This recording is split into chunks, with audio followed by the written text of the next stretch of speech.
روزہ امام رضا علیہ السلام کا مختصر سا تعارف۔ بادشاہ امام رضا علیہ السلام کے حرم کا کل رقبہ 240 ایکڑ ہے، یعنی 1920 کنال۔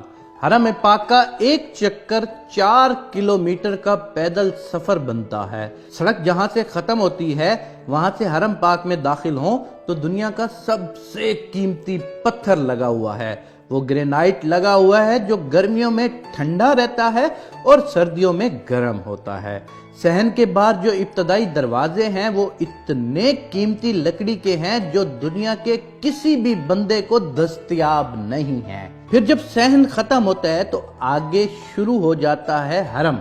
حرم پاک کے جتنے دروازے ہیں وہ سب کے سب سونے کے دروازے ہیں۔ ایک دروازے میں گلوب کی طرح لٹکا ہوا ایک فیروزہ ہے۔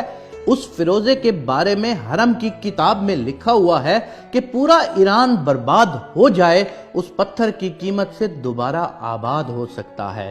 بادشاہ رضا علیہ السلام کے مہمانوں کے لیے جو سبیلے ہیں وہ سونے کی ہیں اور جو پینے والے برتن ہیں وہ چاندی کے ہیں۔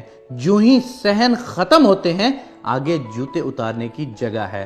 جدھر زوار اپنی جوتیاں اتارتے ہیں وہاں پر میرے بادشاہ کے 8000 نوکر کھڑے ہیں۔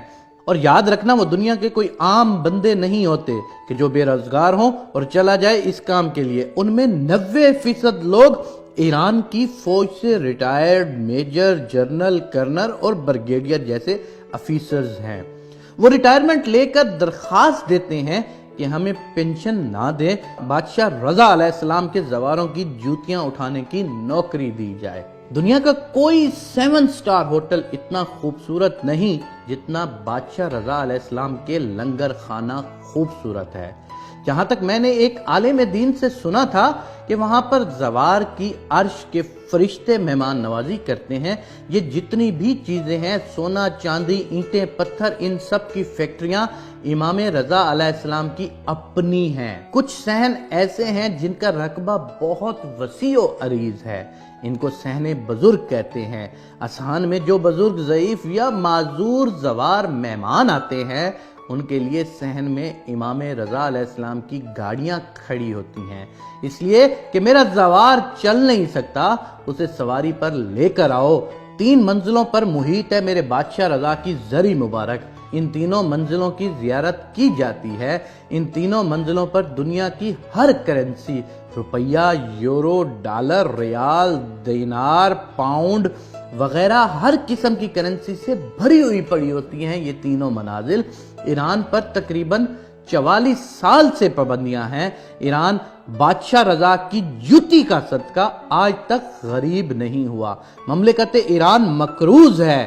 اس 8ویں امام کی لاکھوں کی تعداد میں مولا کی فیکٹریوں میں ایرانی لوگ ملازمت کرتے ہیں۔ کروڑوں گھر امام رضا کے سہارے سے پلتے ہیں۔ 4 کلومیٹر میں پارکنگ ہے جہاں پر صرف وہاں پر کام کرنے والے نوکروں کی گاڑیاں کھڑی ہوتی ہیں۔ یہ ہے ایک مختصر سا تعارف جناب امام رضا علیہ السلام کا جو 8ویں امام ہیں۔ ایران پر 44 سال سے پابندیاں ہیں، لیکن اس ایک امام کی زیارت کے لیے پوری دنیا سے لوگ جو آتے ہیں ان کا دیا ہوا اتنا کچھ ہوتا ہے۔ امام رضا کی برکت اتنی ہوتی ہے کہ پورا ایران کبھی بھی غربت میں نہیں جا سکتا۔